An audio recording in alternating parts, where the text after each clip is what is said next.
A divinização do Messias, de Cristo, é algo extremamente grave, e as pessoas, por conta da religiosidade depositada, na tradição herege, de falsos ensinos, de doutrinas do espírito do anticristo, do antimessias, se opõem a crer na verdade. E a realidade é que Cristo, em hipótese alguma, é Deus.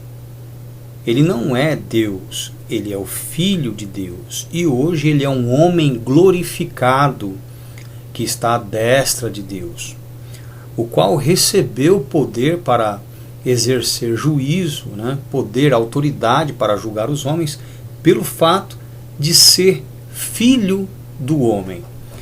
Nós vemos isso em João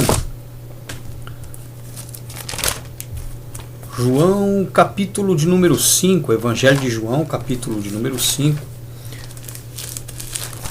Olha só que coisa interessante. João, capítulo de número 5, 26 e 27. Jesus Cristo mesmo disse: Porque como o Pai tem a vida em si mesmo, assim deu também ao Filho ter a vida em si mesmo. E deu-lhe o poder de exercer juízo ou de julgar, porque é o Filho do homem. Então Jesus Cristo lhe declara que ele recebeu o poder de exercer juízo, de julgar, pelo fato dele ser também um homem, um ser humano. O apóstolo Paulo, a respeito da humanidade de Cristo, ele diz muitas coisas, mas uma das que eu julgo aí extremamente importante é Romanos capítulo de número 8, versículo de número 3, que diz assim: Porquanto o que era impossível à lei, visto como estava enferma ou enfraquecida pela carne, Deus, enviando o seu Filho em semelhança da carne do pecado, pelo pecado, condenou o pecado na carne. É claro que aqui existe um jogo de palavra proposital para que as pessoas não compreendam que realmente o apóstolo Paulo estava declarando que Jesus Cristo, ele veio 100% humano, revestido de uma natureza carnal e pecadora. Olha só, em uma outra versão, Romanos capítulo 8, versículo 3. A lei não tinha poder porque tinha sido enfraquecida pela nossa condição humana e pecadora. Mas Deus fez o que a lei não podia fazer. Ele enviou o seu próprio Filho para a terra com um corpo como o nosso, que é humano e pecador. Deus o enviou como sacrifício pelo pecado e assim, por meio desse corpo humano, condenou o pecado. Então, em uma das inúmeras declarações de Paulo acerca da natureza humana de Cristo, ele deixa muito claro que ele veio, inclusive, em uma carne pecadora. Ainda que não tenha cedido às paixões da sua natureza e pecado, todavia ele veio em um corpo como o meu e como o seu, humano e pecador. Ok? E por conta disso é que ele pôde servir de sacrifício pelo nosso pecado. Porque se ele tivesse vindo em uma natureza híbrida, se ele tivesse vindo um semideus, meio homem, meio Deus, ou como alguns alegam, 100% homem, 100% Deus, ou um Deus encarnado, uma divindade que assumira, que encarnara numa natureza humana, um corpo gerado pelo Espírito de forma sobrenatural, imune ao pecado, nunca ele poderia servir de sacrifício pelos nossos pecados, porquanto a sua natureza não seria semelhante à nossa. Ok? E Paulo, em mais uma de suas declarações, ele deixa muito claro isso em Hebreus. Olha só, Hebreus capítulo de número 2. Olha que declaração poderosa do apóstolo Paulo. A partir do versículo de número 7, ele diz assim: Tu o fizeste um pouco menor do que os anjos, de glória e de honra o coroaste, e o constituíste sobre as obras das tuas mãos. Todos lhe sujeitaste debaixo dos pés. Ora, visto que lhe sujeitou a todos, nenhum deixou que não lhe esteja sujeito. Mas agora ainda não vemos que todos lhe estejam sujeitos. Vemos, porém, coroado de glória e de honra, aquele Jesus, ou Yeshua, que fora feito um pouco menor do que os anjos, por causa da paixão e da morte, para que, pela graça de Deus, provasse a morte. Ou seja, ele veio humano para que pudesse provar a morte. Porque convinha que aquele para quem são todos e mediante quem tudo existe, trazendo muitos filhos à glória, consagrasse pelas aflições o príncipe da salvação deles. Porque assim o que santifica, no caso Jesus, como os que são santificados, são todos de um, ou seja, de Deus, por cuja causa não se envergonha de lhe chamar irmãos. Então nós somos irmãos de Jesus e não filhos dele, ok? Dizendo, anunciarei o teu nome a meus irmãos, cantar-te-ei louvores no meio da congregação. E outra vez, porém nele a minha confiança. E outra vez ele diz, eis-me aqui a mim e aos filhos que Deus me deu. Veja bem, aos filhos de Deus que Deus me deu. Tá? Aos filhos que Deus me deu. Eram filhos de Deus e Deus os deu a ele. Ou seja, nós somos irmãos de Jesus, como ele deixa bem claro no versículo de número 12. Ok? E também no versículo de número 11. No versículo de número 14, diz o seguinte, e visto como os filhos participam da carne e do sangue, ou seja, os descendentes judeus, participam da carne e do sangue, da condição humana e da linhagem, carne, natureza, sangue, linhagem, também ele participou das mesmas coisas ou condições, para que pela morte aniquilasse o que tem o império da morte, isto é, o enganador, o diabo. E livrasse todos os que, com medo da morte, estavam por toda a vida sujeitos à servidão. Porque, na verdade, ele não tomou os anjos, ou seja, ele não assumiu uma natureza angelical, mas assumiu a descendência de Abraão, ou seja, como um filho de Abraão, tanto pela condição humana, quanto pela linhagem, porque ele é da tribo de Judá, ou seja, ele é da linhagem de Israel e, por sua vez, de Abraão. Pelo que convinha, versículo 17, convinha que em tudo fosse semelhante aos irmãos. Então ele tinha que vir 100% humano, desprovido de qualquer tipo de condição que o tornasse superior aos outros homens. Ele veio desprovido de qualquer condição, posição, poder. Então ele não veio imune ao pecado, ele não veio imortal, ele não veio impecável, infalível, invulnerável. Muito pelo contrário. Ele veio inclusive tentável, ele veio sujeito a tudo, inclusive a condição humana, porque ele foi obediente até a morte e morte de cruz. Ou seja, ele seguiu todo o processo, ele obedeceu todas as condições de um ser humano frágil, falível, pecável e mortal. Pelo que convinha que em tudo fosse semelhante aos irmãos, para ser misericordioso e fiel, sumo sacerdote naquilo que é de Deus. Quer dizer que se ele não viesse nessas condições, nunca ele poderia ser misericordioso e fiel, sumo sacerdote naquilo que é de Deus, para expiar os pecados do povo. Ele não serviria de sacrifício expiatório. Olha que interessante. Porque naquilo que ele mesmo sendo tentado padeceu, ou seja, na carne, pode socorrer os que também são tentados. Então ele foi tentado. E Tiago deixa claro em Tiago 1,13 que ninguém ao ser tentado diga de Deus sou tentado, porque Deus não pode ser tentado pelo mal. E ele mesmo ninguém tenta. Veja bem, Deus não pode ser tentado pelo mal. Jesus foi tentado por Satanás, pelo maligno. Jesus foi tentado em todas as áreas da vida dele. No capítulo de número 4, nós encontramos a seguinte declaração. Versículo 14, 15 e 16. Olha só. Visto que temos um grande sumo sacerdote, Yeshua, Jesus, Filho de Deus, que penetrou nos céus, retenhamos firmemente a nossa confissão. Porque não temos um sumo sacerdote que não possa compadecer-se das nossas fraquezas, porém um que, como nós, em tudo foi tentado.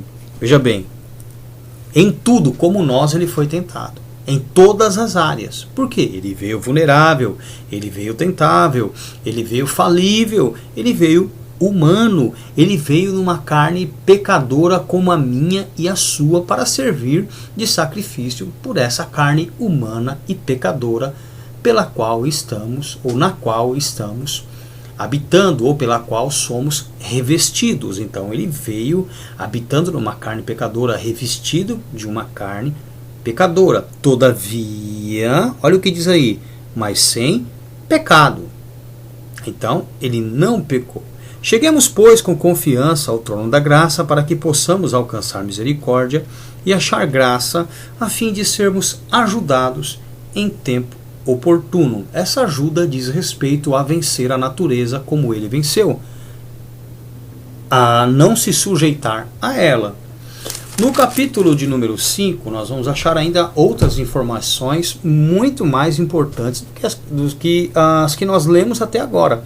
Paulo, dentre as inúmeras afirmações sobre a humanidade de Cristo, nos declara o seguinte, a partir do versículo de número 7 do capítulo 5.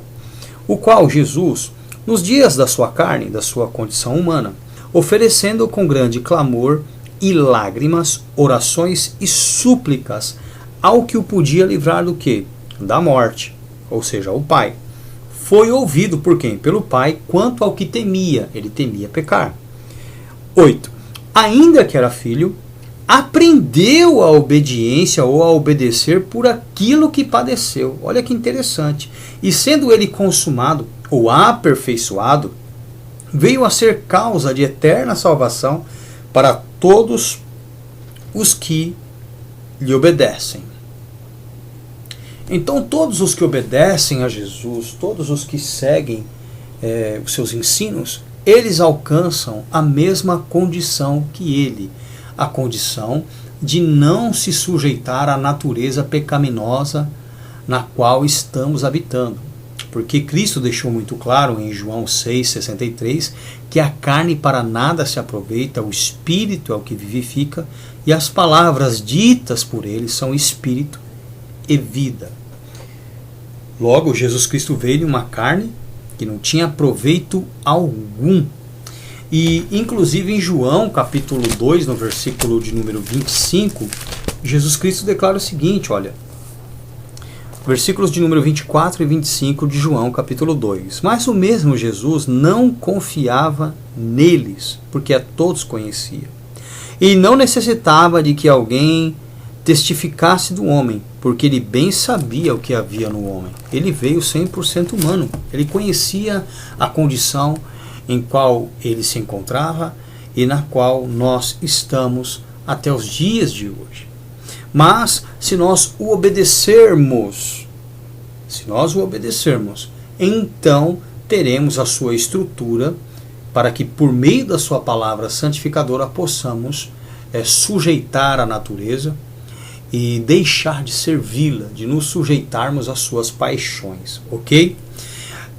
Por que eu tenho dito tudo isso até então para os irmãos? Porque a doutrina do anticristo ela consiste justamente em justificar o pecador por meio do conformismo, em que o mesmo não alcançará nunca a estatura de Cristo. Sendo que o Evangelho, na verdade, afirma que se eu não viver como Jesus, se eu não alcançar a sua estrutura e estatura espiritual, a sua imagem e semelhança comportamental, de maneira nenhuma eu herdarei a salvação. Então, existe uma doutrina falsa a qual afirma que todos os homens são pecadores. Mas a verdade nos ensina que o homem praticante do pecado, na verdade, ele é do diabo. Eu não quero me ater a isso, mas muitos dizem que santo só Jesus e que ninguém pode ser santo. Ninguém nunca será como ele, ninguém nunca terá a sua estrutura, a sua estatura. Eu acredito que, no que diz respeito a ter sido sempre impecável, nós não teremos mesmo essa estrutura, essa estatura. Todavia, a partir do batismo dele até então, como no nosso até então, segundo o que a palavra nos ensina, Cristo nasceu como nós no batismo, e a partir dali contou-se então como algo louvável a sua postura. Sendo assim, todos os homens após o batismo, nascidos, assim como Cristo no mesmo processo, podem alcançar também a remissão por meio da obediência dos seus pecados e se conservarem na condição de irrepreensão.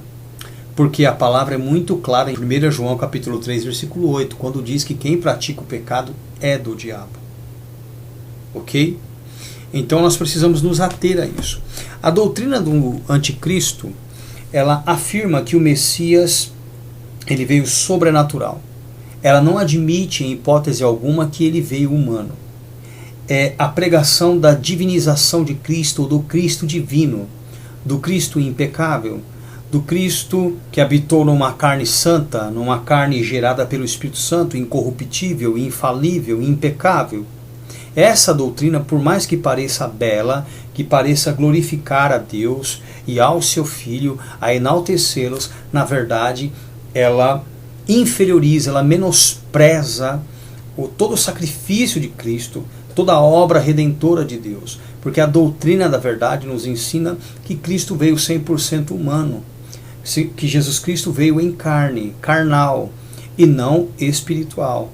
Já a doutrina do anticristo ensina que Cristo veio espiritual, invulnerável, divino, 100% homem, 100% Deus, e tantas outras alegações, tantas outras afirmações que só tendem a divinizá-lo, a torná-lo invulnerável, de uma postura inalcançável, de uma condição que não pode ser imitada, que não pode ser alcançada.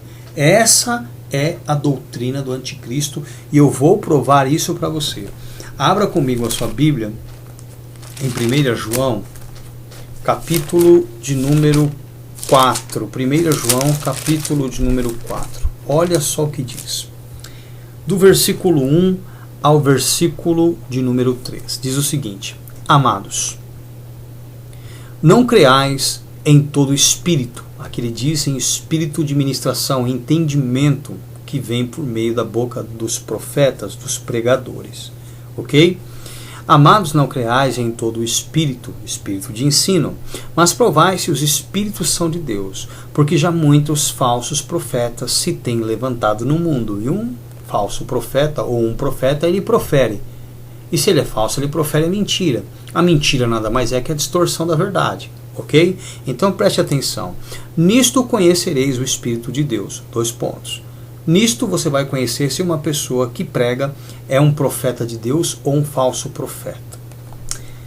Todo espírito de ensino que confessa, que admite que Jesus Cristo veio em carne ou carnal é de Deus. Então, o Espírito de Deus, da verdade, de um profeta enviado por Deus, de alguém que está ensinando, que tem um espírito de ensino de Deus, é aquele, ou o ensino é aquele que afirma, que admite, que confessa que Jesus Cristo veio em carne, veio humano, veio numa carne como a minha, como a sua, numa carne pecaminosa, vulnerável, sujeita, falível, frágil, ok? Fraca, destrutiva, ok?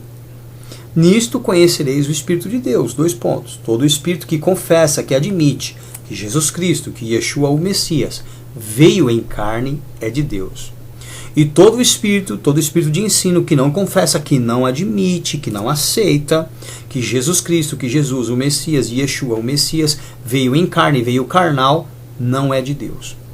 Então, o falso profeta, o falso ensino, o falso espírito de sabedoria é aquele que não admite, em hipótese alguma, a humanidade de Cristo, a carnalidade de Cristo, o fato de Cristo ter vindo numa carne humana e pecadora como a minha e a sua. Cristo não pecou nessa carne porque ele foi obediente até a morte e morte de cruz.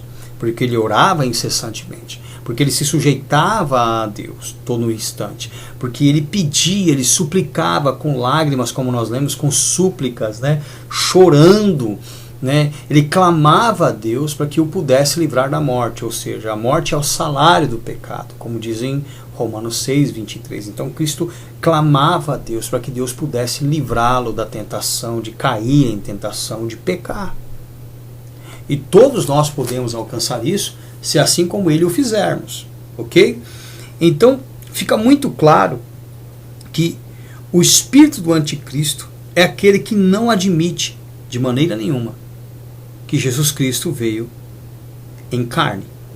Todo espírito que não confessa, que não admite que Jesus Cristo, que Yeshua, o Messias, veio em carne, veio carnal, não é de Deus. Mas este é o espírito do anticristo, do qual já ouvistes que há de vir, e eis que já está no mundo. Então, na época de João, já haviam alguns usando como desculpa a condição de Cristo ter vencido o pecado, o fato dele ser filho de Deus, ou atribuindo a ele invulnerabilidade, uma postura inalcançável, uma perfeição que nenhum de nós possa ser revestido ou alcançar ou buscar, conquistar a mesma, conservar a mesma. Ok? Eu quero que você tenha entendido muito bem isso. Então vamos lá. O espírito de entendimento que está na boca de um profeta de Deus é aquele que admite, que aceita que Jesus Cristo veio em carne, veio carnal, uma carne como a minha e a sua, sujeito às mesmas tentações, às mesmas falhas, às mesmas limitações, na mesma condição, tentado em todas as coisas. Esse é o espírito da verdade, é o espírito que vem de Deus. Todavia, o espírito do falso profeta, aquele espírito que não é proveniente de Deus, cuja sabedoria ministrada ou apresentada não é de Deus, é justamente aquele que não aceita, que não admite, que não confessa em hipótese alguma o fato de Cristo ter vindo humano, carnal. Este é o espírito, o entendimento do anticristo, daquele que se opõe a todo sacrifício vicário, a tudo aquilo que Cristo padeceu e sofreu nessa condição para nos livrar dessa condição pecaminosa em qual nos encontramos habitando nesse corpo carnal de uma carne que para nada se aproveita. Entenderam isso? E o mesmo João, numa outra epístola, ele continua a afirmar essa grande realidade. Segunda epístola de João, versículo de número 7, diz assim: porque já muitos enganadores entraram no mundo, os quais não confessam, não admitem que Yeshua, o Messias, que Jesus, o Cristo, veio em carne. Olha só. Este tal é o enganador e o anticristo. Olha que coisa. Porque já muitos enganadores entraram no mundo, os quais não confessam que Yeshua, o Messias, Jesus, o Cristo, veio em carne, veio carnal. Os que não admitem, ele está dizendo que este tal é o enganador e o anticristo. Logo, você, meu querido, que tem afirmado que Jesus Cristo é Deus, que Jesus Cristo e o Pai são a mesma pessoa, ou que Jesus Cristo é invulnerável, impecável, infalível e tantas outras coisas que parecem ser belas a serem a Ele atribuídas, que parecem dignificá-lo, enfim. Na verdade, tudo isso serve para inferiorizá-lo, para reduzi-lo, para torná-lo um trapaceiro. Porque se Cristo tivesse vindo numa natureza impecável, invulnerável, ele não seria tentado. E nós lemos em Hebreus capítulo 2, em Hebreus capítulo 4, que ele foi tentado em tudo. Em Hebreus capítulo 5, que ele orava a Deus, ele se apresentava a Deus com lágrimas e súplicas, pedindo para que ele o livrasse da morte, e a morte é o salário do pecado. E ele foi ouvido quanto ao que temia, ele temia pecar. Nós vimos agora que a doutrina do anticristo consiste justamente em divinizá-lo, em não aceitar, não admitir que ele veio carnal, que ele veio em carne. Nós vimos o apóstolo Paulo afirmando em Romanos capítulo 8, versículo 3, que Deus o enviou na condição carnal e pecadora. Todavia, ele não pecou, ele não se sujeitou aos desejos da natureza na qual ele estava retido até então, na qual ele estava preso até então. Até a remissão da sua carne após a ressurreição, Cristo estava vivendo numa condição como a nossa, sendo tentado em todas as áreas. Em tudo ele foi tentado, como nós lemos também em Hebreus capítulo 2, em Hebreus capítulo 4. Por isso que ele pôde servir de sacrifício pelo nosso pecado, porque se ele viesse vulnerável, ele não teria a mesma condição que a nossa, ele não teria a nossa natureza, ele seria um ser híbrido, um semideus. Ele não teria a mesma natureza. E em Hebreus, o apóstolo Paulo afirma, deixa muito claro, que ele veio nas mesmas condições, ele veio na carne e no sangue, ou seja, na natureza humana e na linhagem, como qualquer outro filho de Abraão. Ele não assumiu a anjos, ele tomou a descendência de Abraão, ou seja, ele veio humano, desprovido de qualquer condição ou atributo que o tornasse superior a qualquer um de nós. E ele pode exercer juízo sobre a humanidade porque ele é filho do homem, como nós lemos lá também em João capítulo 5, versículos de número 26 e 27. Então Jesus Cristo ele veio 100% humano, senão ele não serviria de sacrifício pelo nosso pecado, não poderia ser o sacerdote misericordioso e fiel para as coisas de Deus, para expiar os pecados de muitos. Ele não poderia de maneira alguma remir a natureza sujeita ao pecado, ele não poderia de maneira nenhuma servir, comprar com o seu sangue todos aqueles que estavam, por conta do medo da morte, escravos aí do pecado, sujeitos ao diabo. Nós fomos comprados por Jesus Cristo, né? A palavra deixa isso muito claro em Apocalipse, que nós fomos comprados por Jesus Cristo. E o preço pago foi o seu sacrifício, o seu sangue. Ele nos comprou para Deus. Se ele nos comprou, é porque nós tínhamos um dono. Mas nós trataremos disso em um outro momento. Que Deus abençoe a sua vida e que você possa ter compreendido que Jesus Cristo veio humano, 100% humano. Ele não veio divino, ok? Deus abençoe você. Fique na paz.